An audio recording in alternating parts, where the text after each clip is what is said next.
So here we are stringing a line with some chalk to work out exactly where to put our spigots. And here I am working out the spacings for the frameless glass and the spigots. And here it is all set up with the spigots in place. They're in the exact right spot, and I was pretty happy with that and the position that they were in. So now we're up to drilling. I bought this drill because it supposedly goes through tile quite well. It doesn't say it on the front there, but on the back it does say it goes through tile. You don't really want to use a hammer drill when you're going through the tile. Sure, if you're going through cement, but if you're going through the tile, you don't want that hammer function on. It might chip the tile.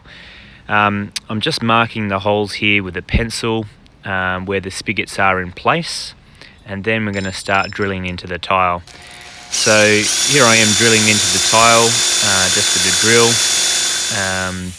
Once that's done and they're down quite deep, like at least 100 mil, I'm just going to blow out the dust with a air gun.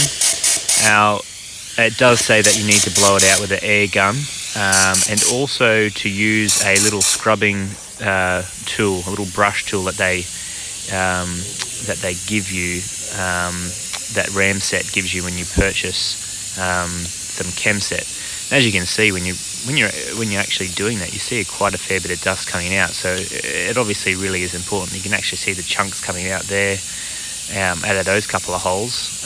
It's really hard to push this in to start off with, but then after you clean it out a few times, and then those blow it out again, and some more dust comes out. So it's really good, really important to try and get all that out. Otherwise, when you put your glue in there, your Ramset glue, it's not going to hold properly. So yeah, give it a good brush and a really good clean out. After I got through the tile, just a note here, I did use the hammer drill function on the drill to really get down through the concrete that was underneath the tile.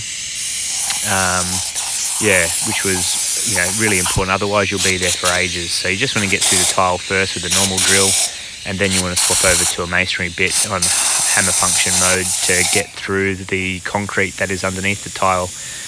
It's really important, obviously, that you don't do this with pavers. It's not going to work. You do need to have a concrete base underneath the tiles or the pavers for this to work. Otherwise, it's just going to want to fall over, and it's going to be hardly anything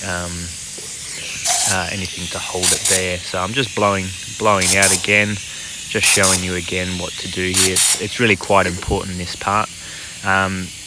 In terms of core drilling, you can use core drill, which is quite good, but I would say this is just as strong, maybe even stronger, doing this option, and it's a heck of a lot easier. I was really impressed with how easy this was compared to the core drill. This is the Ramset chemset that we used. Pretty good product, all the information there. We just used a normal chalking gun. Here's the threaded rod that we used. We don't have a picture here of how we use the threaded rod, but basically the chemset's in there right to the top, and we pull it in and out a few times, and then push it right down, down far enough so it doesn't poke up too much. Then once you leave it for an hour, you tighten it, and then basically you put the plate over that, and it looks quite nice. So it's actually quite easy. Very impressed with that. And here we are, we're just finishing off and tightening up the bolts. As the fellas come along here, they're putting in the glass nice and gently into the spigots, which have all been bolted down now and tightened. You've got to give the chemset at least an hour. Well, an hour for this condition that we're in Australia here, to really go off before you start tightening the bolts. I was really impressed with how strong it was, really. It was just quite amazing. With this option of this spigot, you actually got little grub screws at either end which you can adjust. It's really important to adjust them with an Allen key, and you've got them on both sides, so that way you can really screw them at the top and bottom to really line up the fence, in a nice, perfectly straight line.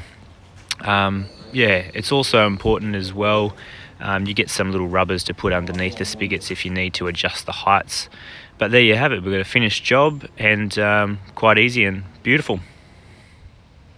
Yeah, so that